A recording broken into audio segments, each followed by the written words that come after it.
Bismillahirrahmanirrahim. Assalamualaikum warahmatullahi wabarakatuh.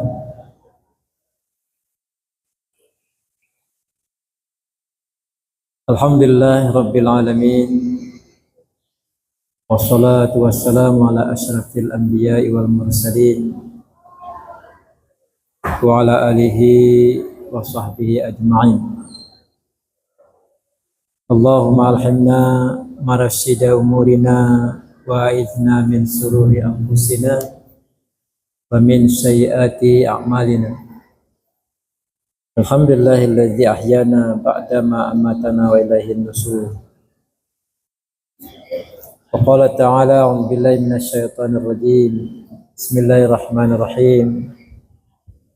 Wa laqad karramna bani Adam wa hamalnahum fil barri wal bahri wa razaqnahum minat thayyibat wa faddalnahum ala katsir mimman khalaqna tafdilan.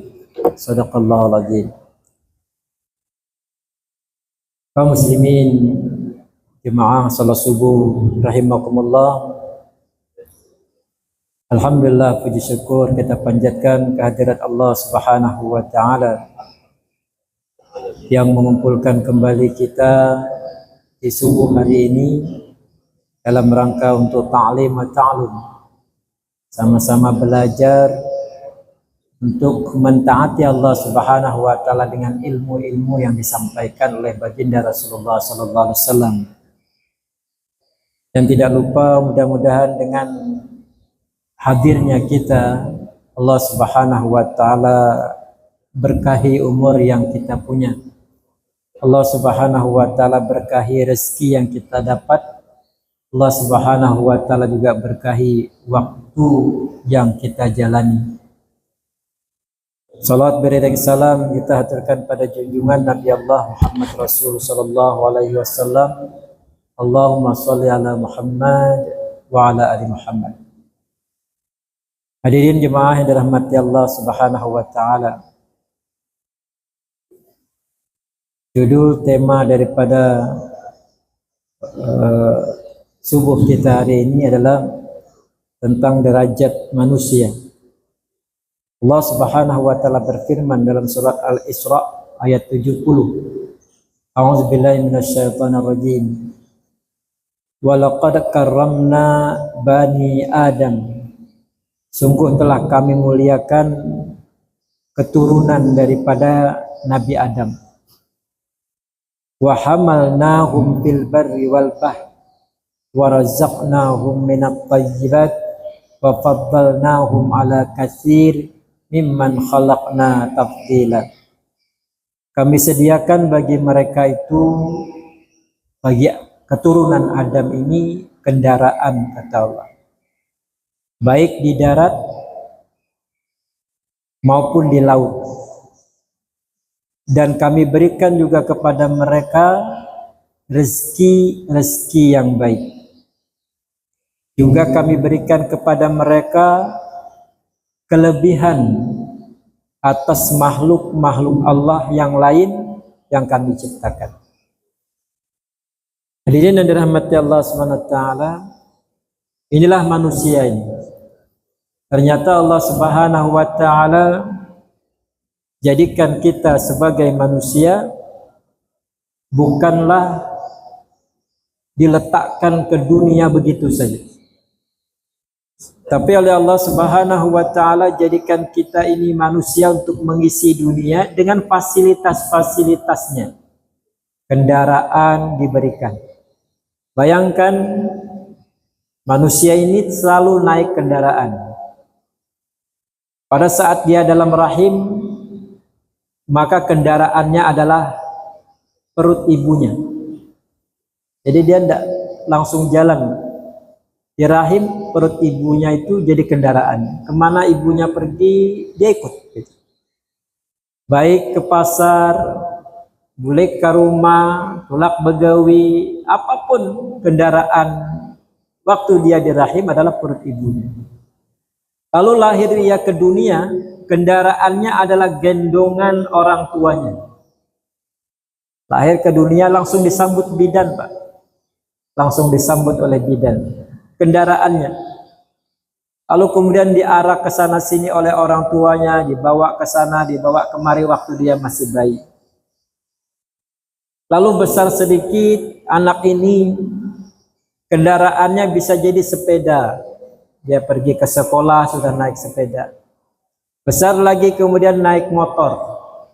Besar lagi kemudian dia naik mobil. Kemana-mana kendaraan selalu menyertainya. Baik di darat maupun di laut, bahkan di udara. Inilah Allah Subhanahu wa taala siapkan. Makanya tidak ada kata bagi manusia ini kata tidak bersyukur lagi kepada Allah. Terlalu banget amun kada bersyukur. Luar biasa Allah Subhanahu wa taala berikan kepada kita.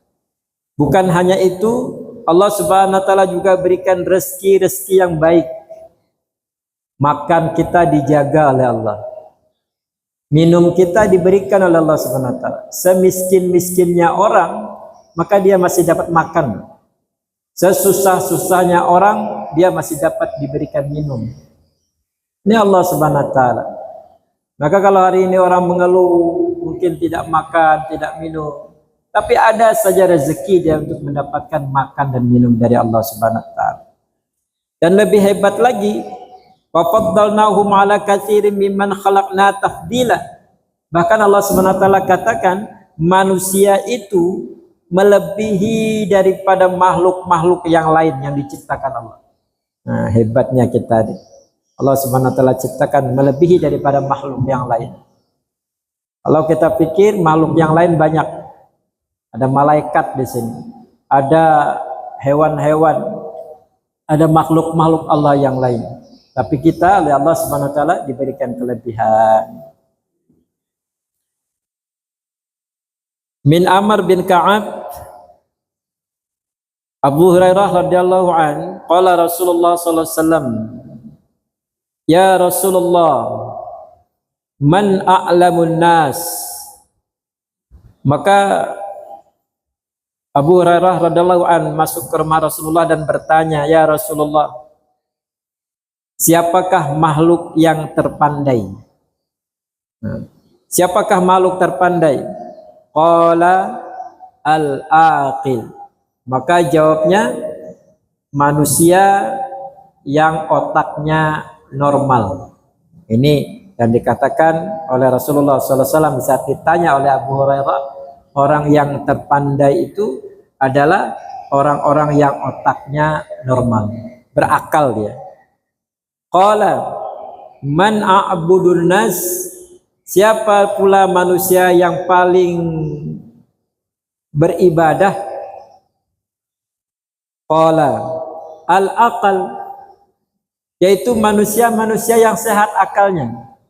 Jadi orang yang suka beribadah, paling beribadah itu orang yang juga berakal. Qala man afdalun nas. Lalu siapa ya Rasulullah manusia yang paling utama? Qala al-aqil. Maka Rasulullah SAW menjawab, orang yang sempurna yang paling utama adalah orang yang berakal. Masya Allah. Inilah kehebatan manusia itu. Ternyata kita diberikan akal oleh Allah Subhanahu wa taala. Sehingga kelebihan-kelebihan alat yang ada di otak inilah yang menjadikan kemuliaan manusia. Min Aisyah radhiyallahu anha, dari Aisyah radhiyallahu berkata, akal itu terbagi menjadi 10. Akal kita ini terbagi menjadi 10. 5 di antara akal itu adalah lahiriah kita. Dan 5 lainnya itu terpendam, tidak nampak olehnya. Maka bagian yang terlihat, yang lahir tadi, yang nyata, pertama yang termasuk bagian akal secara lahir adalah diam. Diam. Ternyata diam ini akal, Pak. Barang siapa ingin selamat, kata Rasulullah SAW, maka bagusnya diam. Maka siapa yang diam dia selamat. Siapa yang banyak bicara, maka banyak pula khilaf dan salahnya. Yang kedua, yang termasuk daripada bagian akal secara zahir nyata adalah hilm, bersifat penyabar. Maka orang yang penyabar ini termasuk bagian daripada akalnya. Makanya kalau kita kemarin dikatakan orang yang sabar itu akan menghilangkan sifat marah pada dirinya. Jadi kalau dia pemarah, marah itu datang, sabar juga datang, maka marah akan hilang. Yang ketiga adalah bersifat tawadhu, yaitu sopan. Man tawadha'a rafa'ahu Allah wa man takabbara wada'ahu Allah. Siapa yang ia tawadhu, sopan ia, pasti akan mengangkat derajatnya. Maka orang yang sopan itu mengangkat derajatnya. Dan barang siapa yang sombong, maka akan menurunkan derajatnya. Nah, hari ini orang banyak terbalik. Orang merasa sombong itu menaikkan derajat menurutnya. Aku ini gengsi, kamu sawat mau ambil sampah di jalan. Aku ini orang kaya, begitu.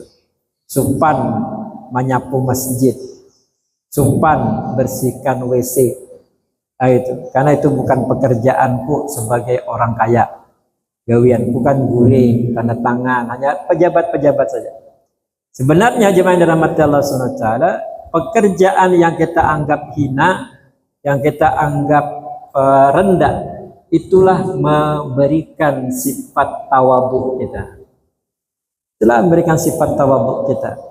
Banyak orang-orang alim yang dia terkenal, tapi kadang-kadang orang lagi sepi, dia pergi ke WC, bersihkan WC. Itu apa? Menunjukkan ketawadhuan. Menunjukkan ketawadhuan. Maka Allah tinggikan derajatnya.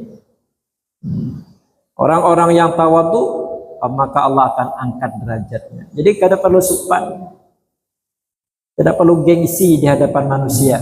Yang kita malukan adalah kita malu di hadapan Allah Subhanahu wa taala. Maka tidak ada rendahan. Orang yang menyapu, orang yang membersihkan, bahkan Rasulullah SAW sendiri suka membantu istrinya. Misalnya pada saat kesusahan di rumah tangga, Rasulullah bantu. Ngepel, empat ngepel, memasak, empat memasak. Istilahnya nilai sesuatu pekerjaan yang tidak ada itu rendah atau tinggi di mata Allah Subhanahu wa taala. Bahkan sifat-sifat untuk merendahkan atau mentawadhukan diri itu kerjalah kerjaan yang mungkin dianggap orang jelek, yang kotor. Bersih-bersihan WC kan kotor. Tapi itu menumbuhkan sifat tawadhu. Cuci baju. Yang keempat, bagian daripada akal secara zahir adalah amar ma'ruf nahi mungkar. Amar ma'ruf nahi mungkar ini merupakan satu perbuatan akal kita. Yang kelima adalah amal soleh, yaitu berbuat kebaikan. Nah, di dalam hati Allah Subhanahu wa taala ini yang nampak akal, yang dikatakan bagian daripada akal yang secara zahir, yang nampak ianya. Sedangkan yang terpendam, bagian akal yang terpendam juga ada 5, karena ia 10 tadi. Yang pertama, bagian yang terpendam daripada akal itu adalah Allah Subhanahu wa taala berfirman dalam surah Al-Imran ayat 190. Inna fi khalqis samawati wal ard wa ikhtilafil laili wan nahar la ayatil liulil albab. Sungguh kata Allah, di penciptaan langit dan bumi terdapat tanda-tanda kebesaran Allah bagi mereka yang berakal. Orang yang berakal ia memikirkan ciptaan Allah. Artinya tafakkur. Tafakkur itu terpendam, tidak nampak, Pak. Tidak nampak dia lagi terfakur. Kita kadang-kadang melihat orang tamanung, apakah ia bertafakur mengingat ciptaan Allah atau ia terfakur mengingat sesuatu yang lain. Nah, kita tidak bisa pandang, tidak bisa lihat dari diri seseorang. Maka di saat ia memahami atau memikirkan ciptaan Allah Subhanahu wa taala, maka ciptaan Allah Subhanahu wa taala ini ia pikirkan. Ulun dulu pernah sama kawan-kawan lagi jalan-jalan pergi ke kebun binatang, Pak. Lah ke kebun binatang. Jadi pada saat itu kita pergi masuk ke dalam hewan-hewan yang berada di air, yaitu ada akuarium besar di situ. Maka di saat itu kawan ulun langsung bilang gini, Masya Allah, Subhanallah, indahnya ciptaan Allah. Dia tidak bilang, nyai, harapnya ikan lele jauh bagusnya, cantiknya, enggak. Dia bilang, Masya Allah, indahnya ciptaan Allah. Nah ini tafakur tuh Pak.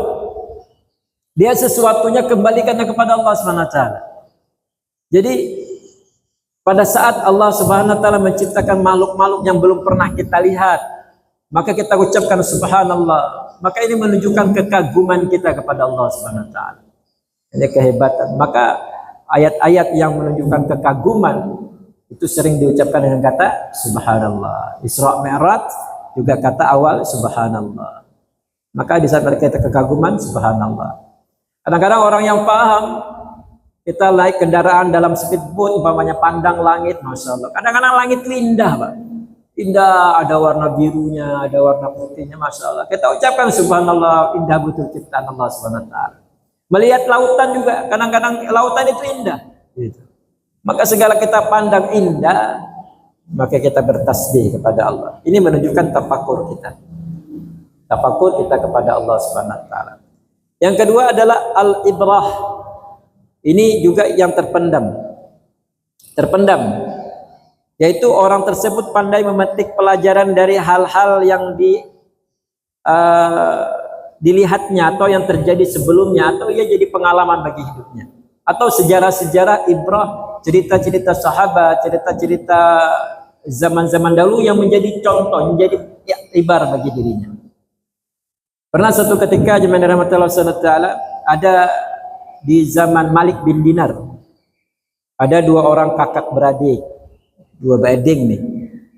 Dua beradik ini Pak adalah agamanya Majusi, agamanya penyembah api, menyembah apinya di keluarganya ini.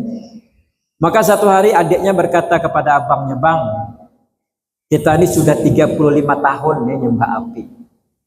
Sudah 35 tahun. Coba kita tanya pada api ini. Kita lihat api ini apakah punya kelebihan dan bisa membantu kita atau tidak mencelakai kita lah minimal. Ya abangnya, kayak apa pulang aja. Kita nih dengan api nanti makan api nih. Api ini kan banyak, melihat keadaan bagus saja bermasak kita pakai api.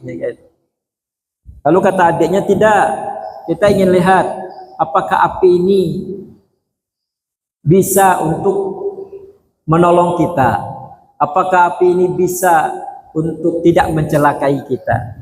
Caranya kayak apa?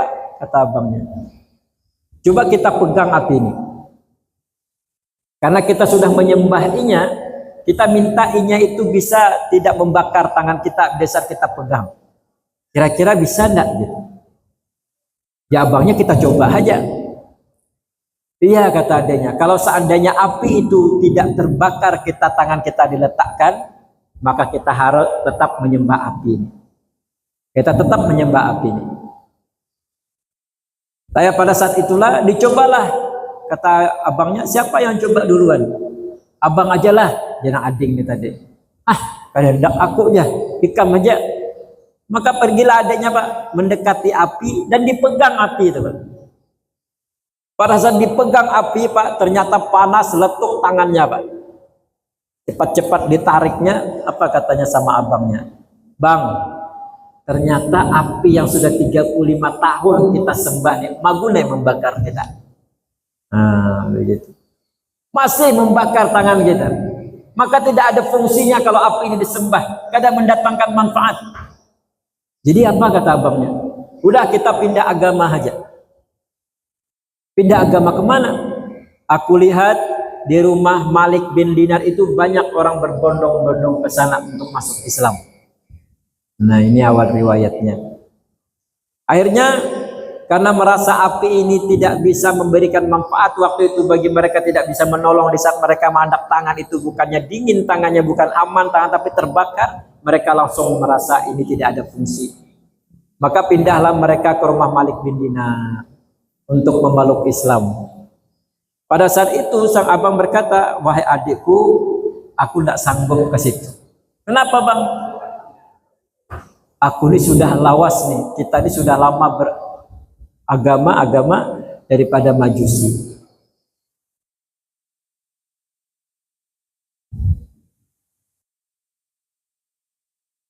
Kalau seandainya aku pindah agama, apa kata orang? Nah ini Pak, kadang-kadang dengan ada kata orang itu, orang ini menjadi lemah imannya. Lemah imannya, apa kata orang? Apa kata tetangga? Karena aku disariki orang, aku diusir orang begitu. Kata adiknya, terserah abang saja. Kalau abang seandainya takut dan khawatir, aku tetap akan maju untuk menemui Malik bin Dinar. Akhirnya jemaah yang dirahmati Allah Subhanahu wa taala, pulanglah abangnya dan adiknya langsung membawa istri dan anak-anaknya untuk menemui Malik bin Dinar. Sampai ke rumah Malik bin Dinar, beliau pun mendengarkan ceramah daripada Malik bin Dinar waktu itu. Beliau menunggu mendengarkan nasihat-nasihat, selesai beliau datangi dan beliau mengatakan, kami dari agama Majusi. Kami ingin memeluk Islam. Akhirnya diajarkanlah daripada kalimah syahadat oleh Malik bin Dinar dan mereka Islam. Pada saat itu diberikanlah sangu sedikit karena dia orang yang mu'allaf baru masuk Islam, diberikan sedekah bagi para sahabat-sahabat Malik bin Dinar secukupnya saja. Akhirnya mereka pulang Pak. Pulang ke rumah, kata istrinya, bang kita sudah Islam nih. Kita sudah Islam. Udah abang pergi kerja dulu cari nafkah, keluar ke pasar sana untuk kebutuhan kita hari-hari. Maka dengan mati Allah Subhanahu wa taala, pergilah Malik bin Dinar pemuda ini, sedangkan istri dan anaknya ditinggal di rumah, memakan rezeki yang sedikit diberikan orang. Sampai ke pasar Pak, pulang daripada itu, kata istrinya, bang sudah dapat kerjaan? Belum dapat kerjaan. Besok pergi lagi Pak, sedangkan makanan sudah habis. Makanan sudah habis, tidak ada lagi makanan yang akan dimakan. Pada saat dia pergi ke pasar lagi, ke sana sini cari gawian, kadang ada orang hendak menerima apa gawi. Akhirnya pergilah dia ke masjid, sholat di masjid, pulangnya kata istrinya, bang gimana sudah dapat kerjaan belum? Ini anak-anak sudah kelaparan nih, belum makan. Kata suaminya, maaf dek, abang bekerja sama raja, tapi belum dibayar. Belum dibayar, mungkin esok dibayar. Iyalah bang kalau begitu, menahanlah mereka lapar. Besok pergi lagi ke pasar, tidak juga dapat kerjaan. Pulang ke rumah katanya, bang kasihan ya anak-anak, kayak pas sudah dapat kagak, belum dapat, raja belum mengasih. Pas terakhir waktu itu, besoknya pas hari Jumat, beliau pergi ke pasar, beliau masuk masjid, beliau doa, ya Allah kami sudah masuk ke dalam Islam, Engkau adalah Tuhan kami, Engkau adalah Tuhan kami, kami hanya menyembah kepadamu ya Allah. Kalau hari ini ya Allah hambamu tidak dapat rezeki, tidak dapat rezeki dari Engkau ya Allah, aku malu ya Allah. Takutnya istri dan anak-anakku akan kembali menjadi murtad, karena merasa Islam ini tidak ada artinya. Karena itu ya Allah hamba mohon ya Allah, berikan kami rezeki. Itu doanya Pak. Ternyata pada saat dia pergi ke masjid, dia berdoa, ada seorang laki-laki, dua orang laki-laki ini datang ke rumah istrinya. Lalu kemudian mereka memberikan nampan. Dua laki-laki datang mengetuk pintu, assalamualaikum, dibuka oleh istrinya, waalaikumsalam. Ternyata ada dua orang laki-laki. Ada apa Tuhan? Maaf, kami dari bagian kerajaan, kata dua laki-laki itu, memberikan upah daripada suami ibu. Oh, suami saya sedang pergi ke pasar, sedang pergi kerja, katanya sama raja. Ya, kami memberikan gajinya sama ibu. Jadi kasihkan nampan, Pak. Setelah dibuka nampan itu, ternyata isinya adalah kepingan emas dinar. Terkejut istrinya, inikah upah suami saya? Betul. Setelah selesai, pulanglah dua orang ini.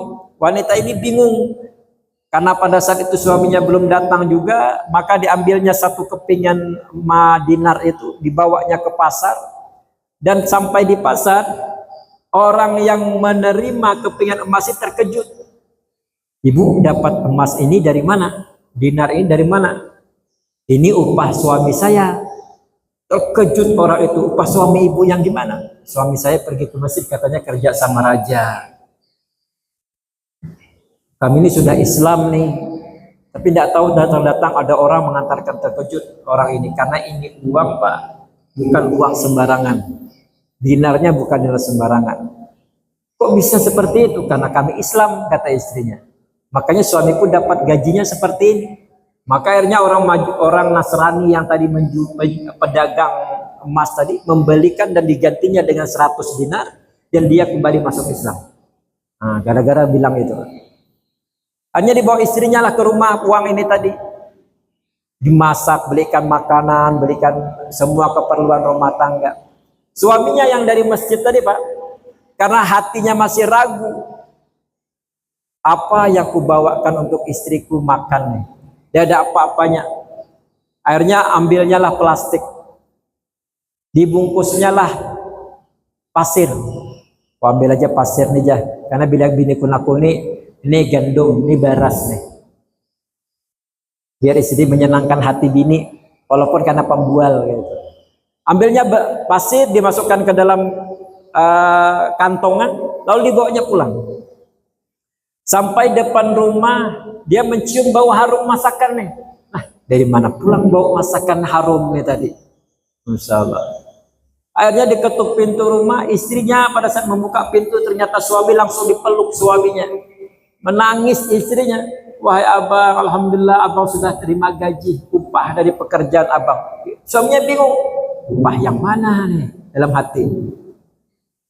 Tadi datang dua orang yang memberikan daripada upah abang, berupa kepingan-kepingan emas. Masya Allah, terkejut daripada suaminya. Cepat-cepat bungkusan itu dilempar ke samping.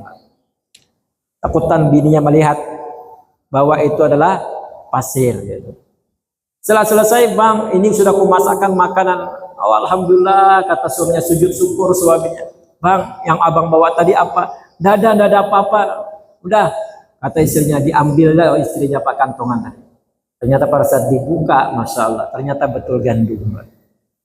Inilah ibrah, keyakinan orang akan Allah Subhanahu wa Ta'ala. Maka di saat orang yakin akan Allah Subhanahu wa Ta'ala, Allah Subhanahu wa Ta'ala bisa melakukan sesuatu la yahtasib, di luar daripada akal kita. Yang ketiga, bagian daripada yang terpendam daripada akal adalah menganggap dosa itu adalah sesuatu yang besar. Maka orang yang berakal berpikir, membuat dosa ini bahaya untuk diriku, takut melanggar daripada apa yang diperintahkan Allah Subhanahu wa Ta'ala. Lalu yang keempat adalah takut kepada Allah dengan menjalankan perintahnya dan menjauhi larangannya Allah Subhanahu wa Ta'ala. Ini yang keempat daripada akal itu. Mentaati perintah Allah, menjauhi larangan Allah. Yang kelima, menguasai diri dengan memerangi nafsu dan menaklukkannya. Menguasai diri dengan memerangi nafsu dan menaklukkan nafsu itu. Kita hari ini jemaah rahmati Allah Subhanahu wa Ta'ala, dunia kita makin besar. Kenapa? Karena dunia ini makin dekat saja. Makin dekat. Makin cepat dekat gitu. Orang anak ke Makkah, tidak perlu kita ke Makkah, kita di Tembilahan kita melihat Makkah. Apa yang dilakukan di orang di Makkah, kegiatan apa yang di Makkah kita bisa melihat hari ini. Ini hebatnya dunia nih. Makin dekat dia. Jauhnya Makkah tuh bermil-mil jauhnya. Kita bisa melihat apa yang dilakukan kawan kita di sana. Kau lagi apa aja? Oh, aku lagi sarapan di hotel ini, makan ini. Tahu kita makanannya apa, warnanya apa, dagingnya kayak apa, bisa kita lihat. Ini dunia saat ini dekat sekali dan makin cepat, gitu. Dan makin cepat. Minggu ke minggu itu Pak, masya Allah, ada kerasaan. Ini Jumat, tahu Jumat pulang aja. Cepat sekali waktu itu. Maka karena waktu makin cepat ini, sedangkan ibadah kita tidak pernah untuk kita tambah, amalan kita begitu-begitu saja, maka ini yang merugikan kita. Maka akal ini jemaah dirahmati Allah Subhanahu wa taala menjadikan satu hal yang harus kita jadikan pedoman untuk ia menjadi terus lebih baik. Qala Rasulullah sallallahu alaihi wasallam, khuliqal hasan ala sab'ah aqsam.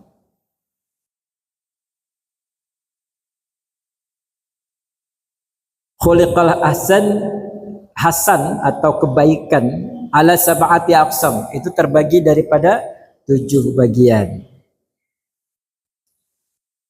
Al-latafatu wal mula wal fat al-latafah al-mulahah wad diya'u wan nur waz zulmah wad diqqah. Jadi ada beberapa hal yang menjadikan daripada kebaikan itu. Yang pertama yaitu al-latafah, itu indah. Indah itu kebaikan. Al-mulahah, kecantikan, itu juga indah. Wadiya'u, terang itu indah. Wan-nur, cahaya itu indah. Wazulmah, gelap itu indah. Gelap pun indah. Makanya kegelapan ini kadang-kadang perlu kita dengan memerlukan kegelapan. Orang yang ingin tidur, maka sunnah Rasulullah, kata Rasulullah SAW, sebaiknya adalah mati lampu sehingga gelap, mengingatkan manusia di alam kubur. Bahwa di alam kubur itu gelap. Wa zulmah wa diqah. Kemudian tipis, lembut dan halus itu adalah keindahan juga. Karena itu maka manusia ini yang terbaik daripada segala sesuatu. Maka manusia ini karena dia hasan itu ada pada diri manusia, indahnya ada pada manusia, cantiknya, tampannya, terangnya, sinarnya, gelapnya, lembutnya, itu ada pada diri manusia. Maka manusia ini terbaik dari segala sesuatu. Qala Allah Ta'ala fi ayyi suratin ma syaa rakkabat. Dalam bentuk apa saja yang dia kehendaki, Allah akan menyusun tubuhmu dengan keindahan. Ini hebatnya manusia ini. Bayangkan dari ujung rambut kita, rambut anak di kepala, rambut tuh di atas. Kamu seandainya rambut tuh anaknya di muha, Pak, takutan orang melihat. Kan begitu. Indah, Pak. Rambutnya letaknya di kepala, maka jadi mahkota. Dia ada rambut tuh anaknya di muha, kan enggak. Jadi monyet pulang kalau ya. Mata di sini, Pak. 2 mata tuh ciptakan Allah. Andaikan 1 mata tuh lucu pulang, kayak jin pulang. Hidung letaknya ke bawah, indahnya Allah ciptakan. Kan ada lubangnya ke atas. Kamu sadar lubangnya ke atas, ngalip pulang. Orang bilang hujan, masa pulang siap payung terus. Hebatnya Allah SWT ciptakan. Di bawah lagi mulut, di situ pulang anak mulut. Maka dari bentuk wajah yang berbeda-beda sekian miliar manusia di dunia ini, maka ada yang samanya. Ini itu pulang. Satu dengan lainnya, gak ada yang sama. Berdua bading kambar kan, maguna berbeda. Kan hebatnya Allah ciptakan. Ada yang samanya. Indah manusia itu. Tidak ada yang bisa menyainginya. Maka ini derajat manusia. Allah Subhanahu wa taala memberikan kehebatan. Lalu apa derajat nabi dengan malaikat? Manusia itu kelebihannya oleh Allah Subhanahu wa taala. Allah Subhanahu wa taala berfirman, wa idz qulna lil malaikah isjudu li adama fasajadu illa iblis. Dan diingatkan ketika kami berseru kepada malaikat, sujudlah kepada Adam. Nah, ini dalam beberapa kalimat bahwa derajat manusia itu hebatnya di mata Allah sampai malaikat disuruh sujud. Semua disuruh sujud, bahkan iblis pun makhluk pada saat itu yang ada di langit disuruh sujud kepada Nabi Adam. Lalu kemudian fasajadu, mereka pun sujud kepada Nabi Adam alaihissalam. Illa iblis, kecuali iblis. Iblis yang tidak mau sujud. Karena dia merasa tadi dia lebih hebat daripada Nabi Adam. Adam tuh hanya lahir. Aku ini sudah Tuhan sudah. Masa aku harus sujud kepada orang hanya lahir? Begitulah bahasanya. Maka sifat inilah yang dijadikan Allah Subhanahu wa taala kemurkaan, sifat sombong. Nah, di rahmat Allah Subhanahu wa taala dari beberapa kalimat ini, derajat manusia menunjukkan firman Allah kelebihan manusia daripada makhluk yang lain, di mana Allah Subhanahu wa taala sendiri meminta kepada makhluk itu aizqulna lil malaikah, sampai malaikat, semua malaikat itu disuruh sujud. Mudah-mudahan dari sedikit ini ada manfaatnya bagi kita. Mudah-mudahan dengan kelebihan kita yang diberikan oleh Allah Subhanahu wa taala menumbuhkan dan menambahkan rasa syukur kita kepada Allah dan menghindarkan diri kita daripada sifat-sifat sombong. Mudah-mudahan ini bermanfaat. Subhanakallahumma wa bihamdika asyhadu an la ilaha illa anta astaghfiruka wa atubu ilaik. Al-Fatihah. A'udzu billahi minasyaitonir rajim. Bismillahirrahmanirrahim. Alhamdulillahirabbil alamin arrahmanir rahim maliki yaumiddin. Iyyaka na'budu wa iyyaka nasta'in ihdinas siratal mustaqim siratal ladzina an'amta 'alaihim ghairil maghdubi 'alaihim waladdallin. Amin. Amin amin ya rabbal alamin. A'udzubillahi minasyaitonir rajim. Bismillahirrahmanirrahim. Alhamdulillahirabbil alamin wassalatu wassalamu ala asyrafil anbiya'i wal mursalin wa ala alihi washabihi ajmain. Subhana rabbiyal 'aliyyil a'lal wahhab. Allahumma ighfir lana dzunubana wa liwalidayna warhamhuma kama rabbayana shaghira wa li jami'il mu'minina wal mu'minati wal muslimina wal muslimat al ahya'i minhum wal amwat ya qadiyal hajat. Allahumma shalli ala sayyidina Muhammadin tibbil qulubi wa dawaiha wa sihhatil abdana wa afiyatiha wa nuril absara wa biyaiha wa qadrat sada wal arwaha wa ghidaiha wa ala alihi wa sahbihi wa baraka wa sallam. Rabbana atina fid dunya hasanah wa fil akhirati hasanah wa qina adzabannar. Subhana rabbika rabbil izzati amma yasifun wa salamun alal mursalin walhamdulillahi rabbil alamin. Taqabbalallahu minkum. Assalamualaikum warahmatullahi wabarakatuh.